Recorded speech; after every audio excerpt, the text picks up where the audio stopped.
जय जगन्नाथ पिलाने। तो आज आम मध्ययुगीय साहित्य साहित्यिक मानकर आउ किसी जनकर आलोचना करवा विषय देखा। ओके, छोट छोट हम छोट भिडियोटे भी हम। तो बर्तमान आम आलोचना करवा विश्वनाथ खुंटिया। ओके, तो विश्वनाथ खुंटिया थिले कौन ना उपेन्द्र दीनकृष्ण लोकनाथ समसामयिक। यदि आम उपेन्द्र भंज कथा कह दीनकृष्ण दास और लोकनाथ मिश्र, तो एमानकर समसामयिक किए थे ना विश्वनाथ खुंटिया। बुझे से श्रीक्षेत्र पुरी निवासी और जगन्नाथ महाप्रभु सेवक थे। गजपति महाराज दिव्य शिव देव समय विचित्र रामायण नामक एक विचित्र काव्य रचना करते। बुझे तो विभिन्न राग रागिणी युक्त यही काव्यटी क्रम रक्षा कर रामचरित परिवेशित होती। वर्तमान बाजार में उपलब्ध यही काव्य 289 छांद रही है।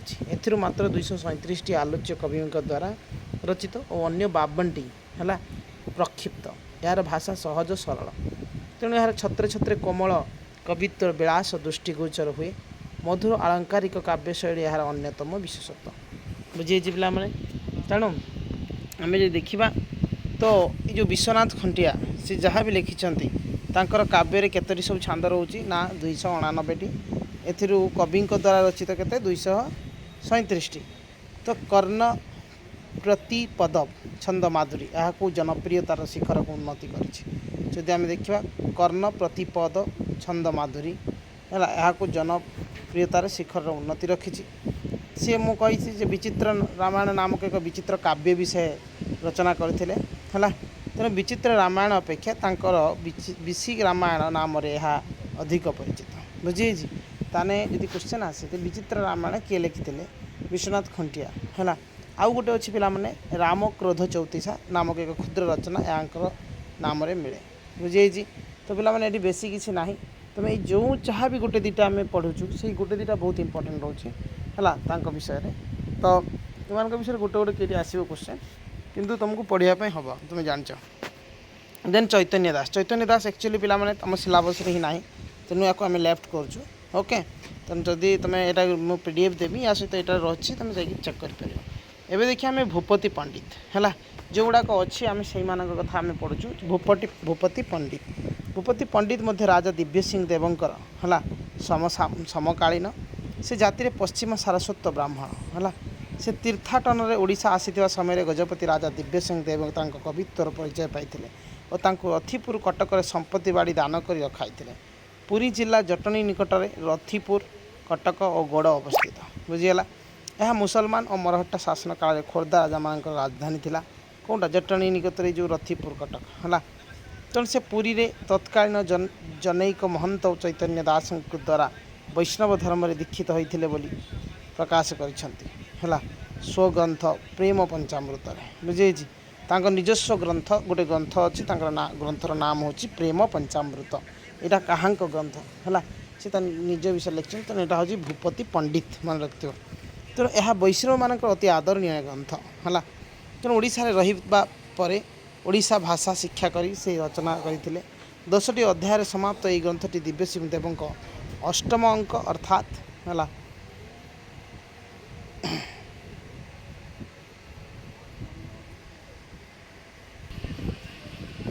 तेणु पिला माने ये 10म अध्याय है से समाप्त 10म अध्याय समाप्त यही ग्रंथटी दिव्य सिंह देव अष्टम अंक अर्थात है एक्चुअली 1900 माने 1695 है कि 96 है ख्रीष्टाब्द से समाप्त होता बोली से कवि को माने कवि निज उक्ति जना पड़े। बुझे निज पंचामृत ये जो प्रेम पंचामृत माने ग्रंथ अच्छी से आम जाना पाऊ। ये जो प्रेम पंचामृत से आउ कौन कर ना ब्रजंगना मानू है ब्रजंगना मानू कौन कहती माने एक्चुअली विभिन्न कन्या जो मैंने कहती है अविवाहिता झील मानक से कौन कहते ना गोप कन्या कहते। बुझे गोप कन्या कहते आउ कौन वेद कन्या भी कहते देवकन्या मुनि कन्या है यही भाया से 4 भाग विभक्त कर। कृष्णचंद्र अन्वेषण से यथाक्रमे है जे पूर्व पश्चिम उत्तर दक्षिण दिग गमन कर वर्णना कर। ଏହା ହିଁ କାବ୍यर ସର୍ବଶ୍ରେଷ୍ଠ ବୈशिଷ୍ଟ୍ୟ ବୁଝିଯାଇଛି। ତ ଯଦି କ୍ୱେଶ୍ଚନ୍ ମାନେ ଆମେ ଯେଉଁ ପ୍ରେମ ପଞ୍ଚାମୃତ ତ ୟାର ମୁଖ୍ୟ ବୈଶିଷ୍ଟ୍ୟ ହେଉଛି କ'ଣ ନା ମାନେ କନ୍ୟାମାନଙ୍କୁ 4 ଭାଗରେ ବିଭକ୍ତ ସେ କରିଛନ୍ତି ହେଲା। ତା ସହିତ କୃଷ୍ଣଙ୍କୁ ଖୋଜିବା ପାଇଁ ସେ ବିଭିନ୍ନ ଦିଗକୁ ଯେମିତି ପୂର୍ବ ପଶ୍ଚିମ ଉତ୍ତର ଦକ୍ଷିଣ ଏଗୁଡ଼ାକ ସବୁ ବର୍ଣ୍ଣନା କରିଛନ୍ତି, ଗମନକୁ ଯାଇଛନ୍ତି ସେଗୁଡ଼ା କଥା ବର୍ଣ୍ଣନା କରିଛନ୍ତି।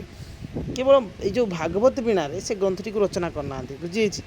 କାହିଁକି ନା ଏହା ଭାଗବତର ଅନେକ ପଦ ଏବଂ ଅବିକଳ ଭାବରେ ବ୍ୟବହାର କରିଛନ୍ତି ବୁଝିଯାଇଛି। ତେଣୁ ଭଞ୍ଜ ଯୁଗର ପ୍ରଭାବରେ ଏଥିରେ ନାନା ଅଳଙ୍କାର ବ୍ୟବହୃତ ହୋଇଥିଲେ ହେଁ ବିଭିନ୍ନ। ତେବେ ମୁଁ କହିଛି ଗୋଟେ କାବ୍ୟ ରଚନା କରିବା ପାଇଁ ରସ ଗୁଣ ଅଳଙ୍କାର ବକ୍ତୃତି ହେଲା ଏ ସବୁ ଜିନିଷ ଦରକାର ହୁଏ ପିଲାମାନେ। ତେଣୁ ଅଳଙ୍କାର ଏତେ ବ୍ୟବହାର କରିନଥିଲେ ମଧ୍ୟ ଆମର ଭୂପତି ପଣ୍ଡିତ ହେଲା ଏହା ହେଉଛି ଗୋଟେ କ୍ଲିଷ୍ଟ ହୋଇନାହିଁ ମାନେ ବିରକ୍ତିକର ହୋଇନାହିଁ ଏତେ ଯେମିତି ମାନେ ନ ପଢ଼ିଲେ ଭଲ ଲାଗେ ମାନେ ଭଲ ଯେମିତିକି କ'ଣ ଗୋଟେ କାବ୍ୟ ଗୋଟେ ଅଛି ଜଣେ ଜଣଙ୍କୁ ଭଲ ଲାଗେନି ସେଭଳିଆ ଜିନିଷ ହେଇନି ସେ କରିନାହାନ୍ତି ବୁଝିଯାଇଛି। ତ କୋମଳ ଶବ୍ଦାବଳୀରେ ଏଠି ସେ ପ୍ରୟୋଗ କରିଛନ୍ତି ଯେମିତି ସମସ୍ତେ ବୁଝିପାରିବେ ହେଲା। ତେଣୁ ଏହା ଯେପରି ସହଜ ବୋଧଗମ୍ୟ ହେବ ସେଇଟା ହେଉଛି ସେରକମ ଶ୍ରୁତିମଧୁର ହେବ ମାନେ ଶୁଣିବା ପାଇଁ ଭଲ ଲାଗୁଥିବ ହେଲା। ତେଣୁ ସେ ଉଦ୍ଧବ ଚଉତିଶା ଓ ଭୂପତି ଚଉତିଶା ନାମରେ 2ଟି ଚଉତିଶା ରଚିତ କରିଥିଲେ। ମନେ ରଖ ପିଲାମାନେ ଯେ ସେ 2ଟି ଚଉତିଶା ତାଙ୍କର ଅଛି, ଗୋଟେ ହେଉଛି ଉଦ୍ଧବ ଚଉତିଶା ହେଲା, ଗୋଟେ ଉଦ୍ଧବ ଆଉ ଗୋଟେ ହେଉଛି କ'ଣ ଭୂପତି ହେଲା। ତାଙ୍କ ନାମ ଅନୁସାରେ ଗୋଟେ ଭୂପତି ଚଉତିଶା ବି ସେ କରିଛନ୍ତି ବୁଝିଯାଇଛି। ତ ଇଏ ଥିଲା ହେଉଛି ଭୂପତି ପଣ୍ଡିତଙ୍କର। ଆମେ ଆଜି 5 ଜଣଙ୍କର ଆଲୋଚନା କରିବା ହେଲା। ଟାଇମ୍ ସର୍ଟ ଇଏରୁ ଜଣେ ବି କମେଣ୍ଟ କରିଥିଲେ ମୁଁ ଏଇଟା ମୁଁ ରେଡ଼ି କରିଥିଲି ହେଲା କିନ୍ତୁ ମୁଁ ଭିଡ଼ିଓଟା ଇଏ କରିନଥିଲି। ତ ଯାହା ବି ହଉ ଏବେ ଟିକେ ଟାଇମ୍ ମିଳିଲା ସେଥିପାଇଁ ଏଇଟା ମୁଁ କଲି। ତ ଏବେ ଦେଖିବା ହଳଧର ପଟ୍ଟନାୟକ ପିଲାମାନେ ଇଏ ବି ଆମ ସିଲାବସ୍ରେ ମୁଁ ଯାହା କହୁଛି ସବୁ ସିଲାବସ୍ରେ ଅଛି ଓକେ। ତ ହଳଧର ପଟ୍ଟନାୟକ କିଏ ନା ଖୋର୍ଦ୍ଧା ରାଜାର ଗଜପତି ମୁକୁନ୍ଦ ଦେବଙ୍କ ଭ୍ରାତା ଅନନ୍ତ ପଟ୍ଟନାୟକ ପୁତ୍ର ବୁଝିଯାଇଛି। ଏଣୁ ମୁକୁନ୍ଦ ଦେବଙ୍କର ଇଏ ସମସାମୟିକ ବୁଝିଗଲା। ତାଙ୍କ ଦ୍ୱାରା ସଂସ୍କୃତ ଅଧ୍ୟାତ୍ମ ରାମାୟଣ ଓଡ଼ିଆରେ ଅନୁଦିତ ହୋଇ ପଦ୍ୟ ଆକାରରେ ରଚିତ ହୋଇଛି।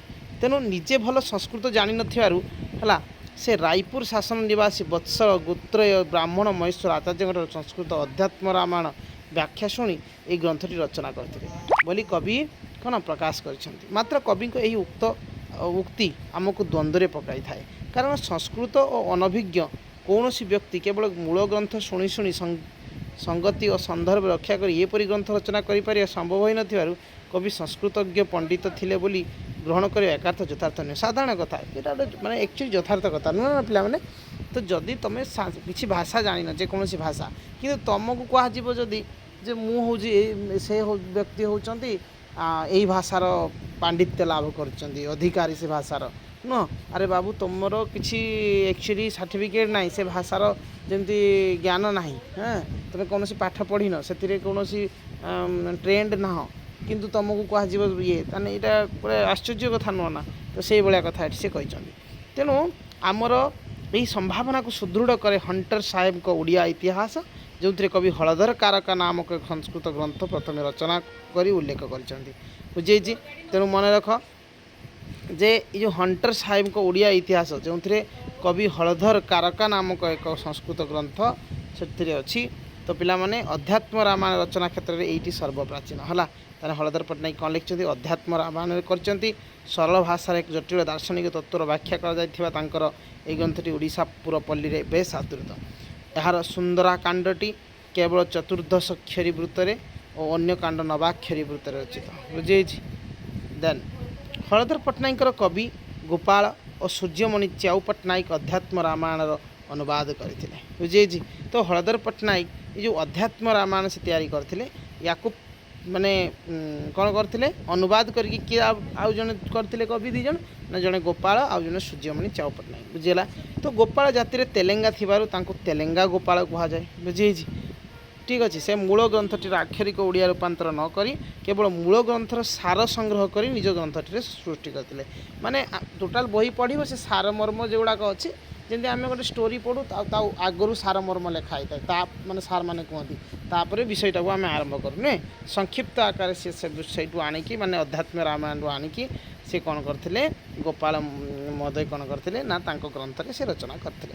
ତ 1700 ଶତାବ୍ଦୀର ଶେଷ ଭାଗରେ ସେ 1800 ଶତାବ୍ଦୀର ଆଦ୍ୟ ଭାଗରେ ଜୀବିତ ମଧ୍ୟ ଥିଲେ ବୋଲି ଜଣାଯାଏ। ତ ଦକ୍ଷିଣରୁ ଯାଇ 1660 ଖ୍ରୀଷ୍ଟାବ୍ଦରୁ 1732 ଖ୍ରୀଷ୍ଟାବ୍ଦ ପର୍ଯ୍ୟନ୍ତ ରାଜତ୍ୱ କରିଥିବା ସମ୍ବଲପୁର ରାଜା ଅଜିତ ସିଂ ପୃଷ୍ଠପୋଷକତାରେ ଏହି ଗ୍ରନ୍ଥ ରଚନା କରିଥିଲେ। ସୂର୍ଯ୍ୟମଣି ଚାଉ ପଟ୍ଟନାୟକ ଅଧ୍ୟାତ୍ମ ରାମାୟଣ ଗ୍ରନ୍ଥଟି ଖୁବ୍ ଲୋକପ୍ରିୟ। ବିଶେଷତଃ ଗଞ୍ଜାମ ଜିଲ୍ଲାର ଏହା ଆଦର ଖୁବ୍ ଅଧିକ। ତେଣୁ ଏହାର ମୂଳ ଗ୍ରନ୍ଥ ଅବିକଳ ଅନୁବାଦ ଅଟେ ଓ ଚତୁର୍ଦ୍ଧାକ୍ଷରୀ ବୃତ୍ତରେ ରଚିତ ଓ ଗ୍ରନ୍ଥକୁ ଭାଷାର ସରଳତା ଅନୁବାଦରେ ଚାତୁରୀ ଏହିପରି କରିଛି। ତାହେଲେ ପିଲାମାନେ ଏଇ ଯେଉଁ ଅଧ୍ୟାତ୍ମ ରାମାୟଣ ଏଇଟା ବହୁତ ଇମ୍ପୋର୍ଟାଣ୍ଟ। ଏଥିରେ କେଉଁ ବୃତ୍ତରେ ଲେଖା ହେଇଛି ନା ସୁନ୍ଦରାକାଣ୍ଡ, କେବଳ ସୁନ୍ଦରାକାଣ୍ଡ କଥା ଯଦି କହିବା ନା ଚତୁର୍ଦ୍ଦଶାକ୍ଷରୀ ବୃତ୍ତ, ଆଉ ଗୋଟେ ଆଉ ସବୁ କାଣ୍ଡ ଗୁଡ଼ିକ କ'ଣ ନା ନବାକ୍ଷରୀ ବୃତ୍ତରେ ଲେଖା ହେଇଛି। ବୁଝିଗଲା ନାହିଁ? ତ ଏବେ ଆମେ ଦେଖିବା ଭକ୍ତଚରଣ ଦାସ। ପିଲାମାନେ ଆମେ 3 ଜଣଙ୍କ କଥା ଆଲୋଚନା କଲୁ ହେଲା। ତେଣୁ ଏବେ ଦେଖିବା ଭକ୍ତଚରଣ ଦାସ। ପିଲାମାନେ ଭକ୍ତକବି ଭକ୍ତଚରଣ ଦାସ ହେଲା, ତାଙ୍କର ନାଁ ଭକ୍ତଚରଣ ଦାସ। ତେଣୁ ସେ ଭକ୍ତି କରନ୍ତି, ସେଥିପାଇଁ ତାଙ୍କୁ ଭକ୍ତକବି ବୋଲି ମାନେ ଦିଆଯାଇଛି ଉପାଧି।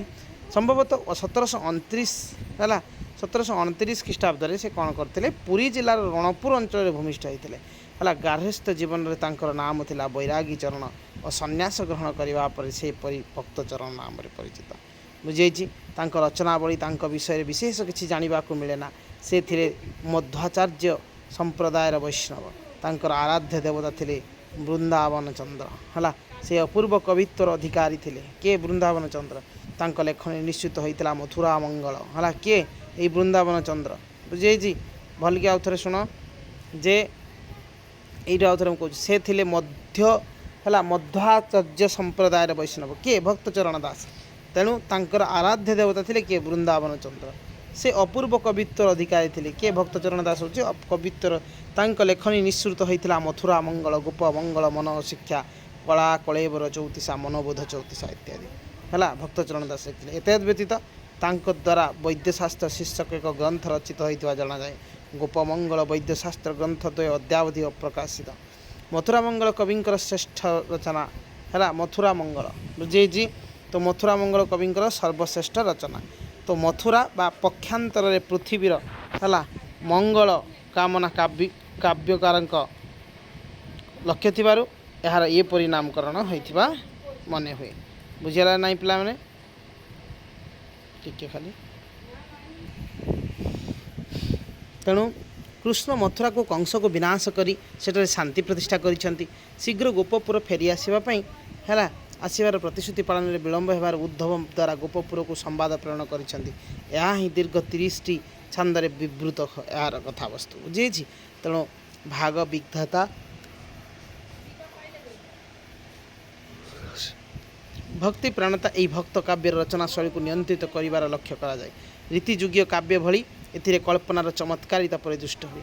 କେତେକ ସ୍ଥଳରେ ଏହା ଅଳଙ୍କାରିକ ପରିଦୃଷ୍ଟ ହେଲେ ହେଁ ଶବ୍ଦର କଠିନତା ଓ ଜଟିଳ ପଦବିନ୍ୟାସ ଠାରୁ ବହୁ ଦୂରରେ।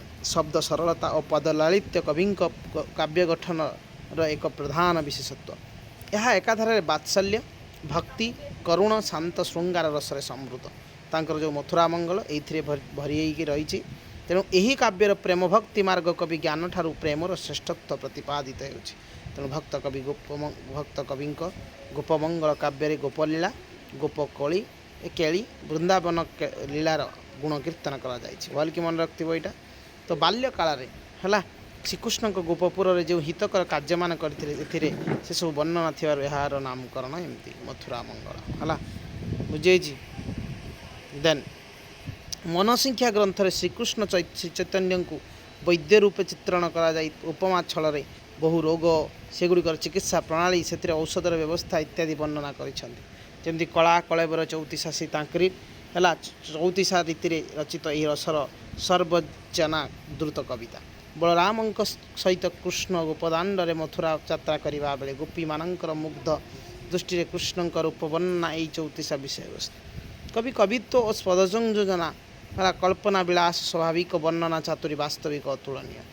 ସଙ୍ଗୀତ ଧର୍ମିତା ଏହା ଅନ୍ୟ ଏକ ବିଶେଷତ୍ୱ।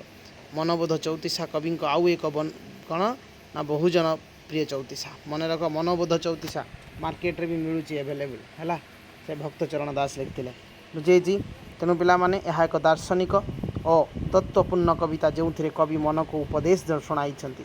ଏହାର ସରଳ ତରଳ ପଦାବଳୀ ଦାର୍ଶନିକ ଅନୁଚିନ୍ତା ମୋହମାୟାଗ୍ରସ୍ତ ସଂସାରୀ ମଣିଷକୁ ସତର୍କ କରାଇଦିଏ। ଏ ଚଉତିଶା ଦ୍ୱୟ ଓଡ଼ିଆ ସାହିତ୍ୟର ଗୋଟିଏ ଗୋଟିଏ ଉଜ୍ଜ୍ୱଳ ରତ୍ନ ଓ ଏଥିପାଇଁ କବି ଚିର ଅମର। पूर्वे ग्राम चाटशाली मानकर यही 3402 मथुरा मंगल काव्य पाठ्यपुस्तक रूपे व्यवहृत होता।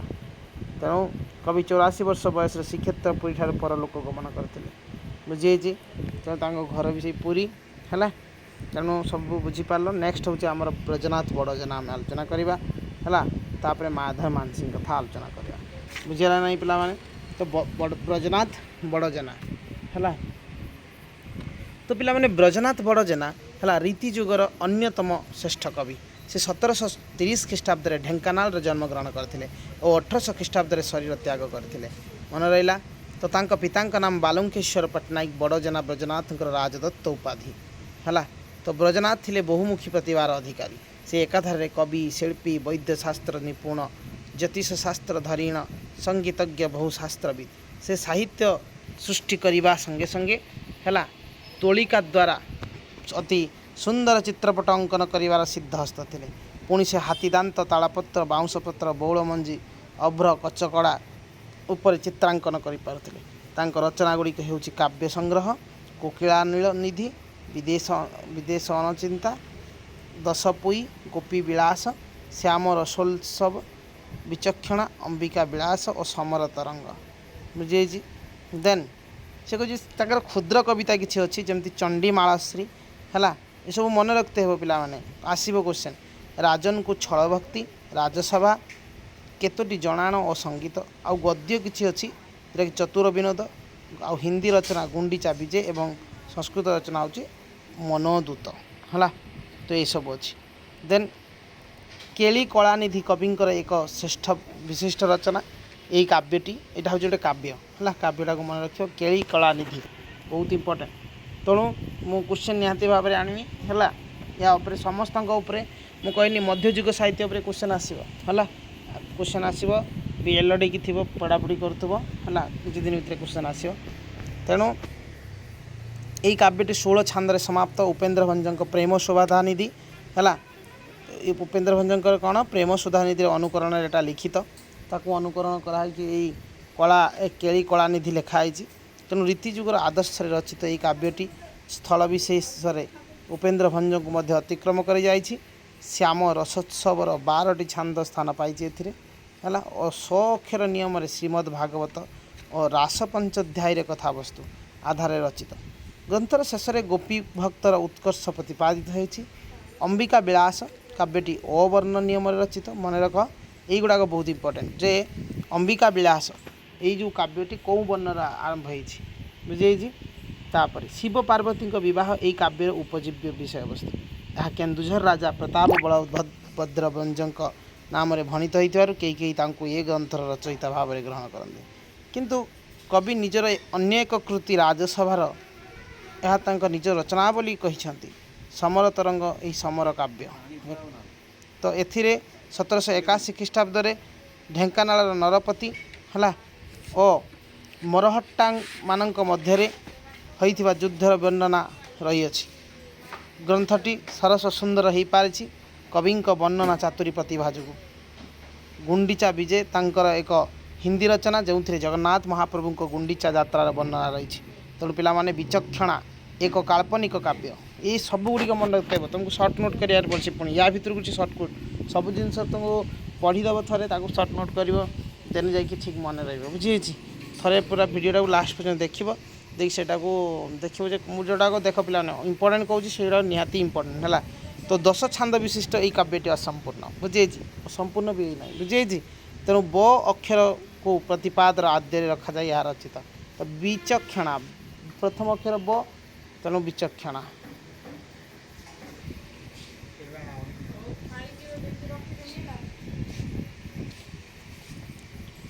तेणु कवि एथिरे संस्कृत आलंकारिक शैली रे है अनुसरण कर स्वपांडित्यर परिचय देइछन्ति।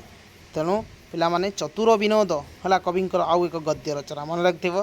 तेणु यार नामकरण संबंध में कवि कहती हास विनोद रस विनोद नीति विनोद प्रति विनोद एपरी 4 विनोद हेबारु ए कथा नाम चतुर विनोद अथवा चतुर लोकंक विनोद हेबारु ए घेनी चतुर विनोद बुझे।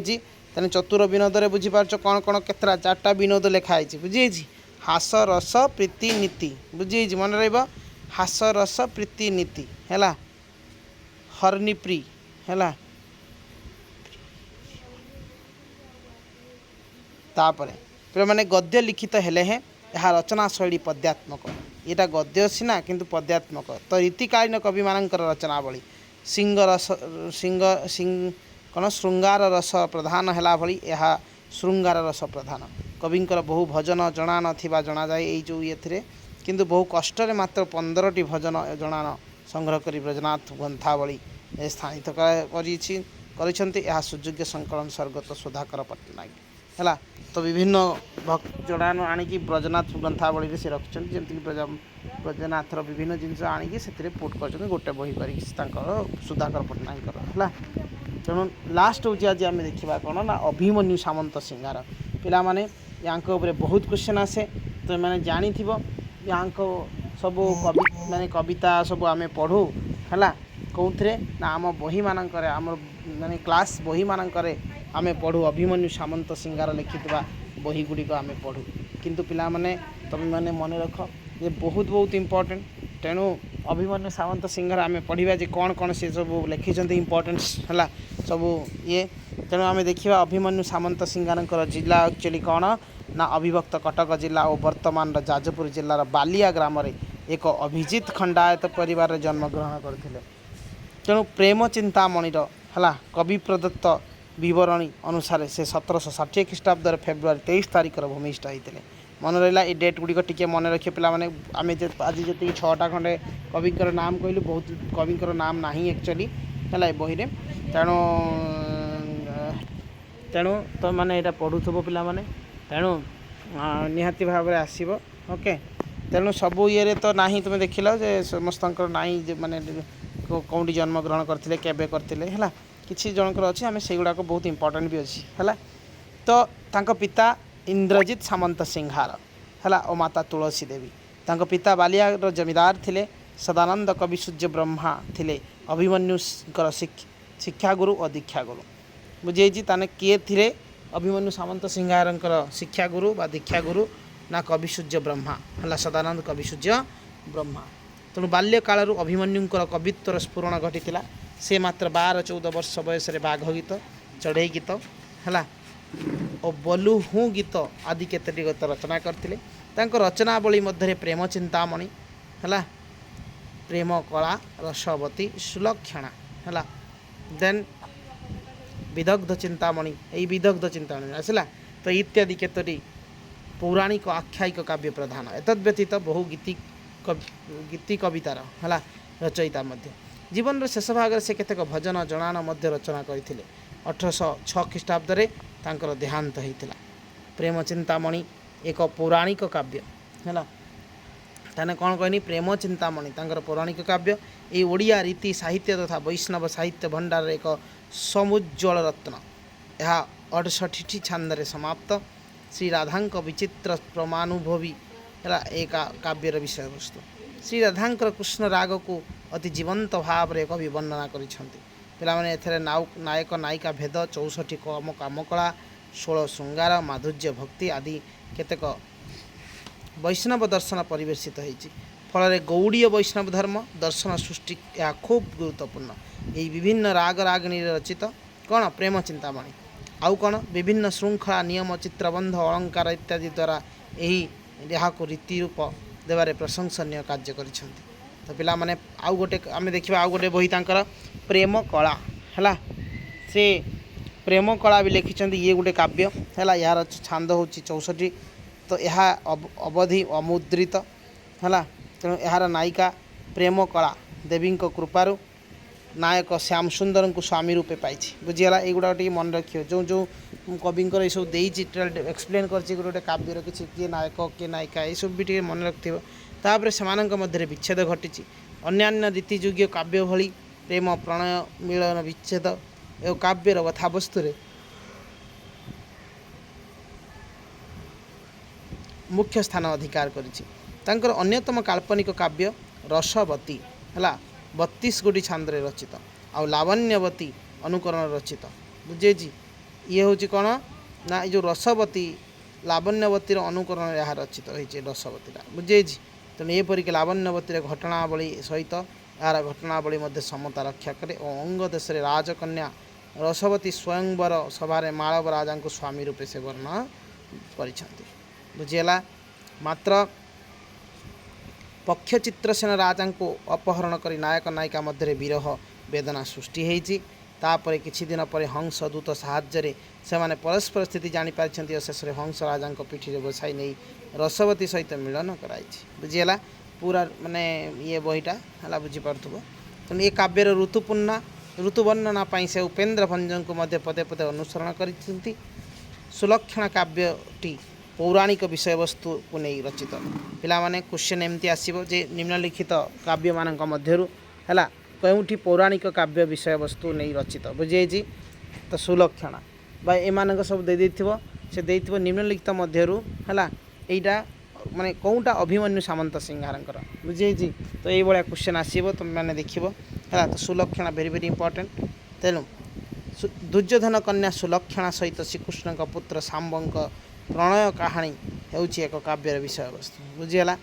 यह 16टी छांद और 16टी विभिन्न राग रचित।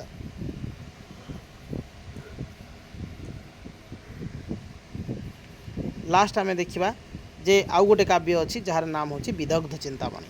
तो पिला माने विदग्ध चिंतामणि अभिमन्यु सामंत सिंहांकर आउ गोटे काव्य कवि जीवन शेष पर्यायर ये रचित है। पूरा शेष समय बा परिणत बयस सी रचना करते। ए सर्वमोट 96टी छांद रही बुझे।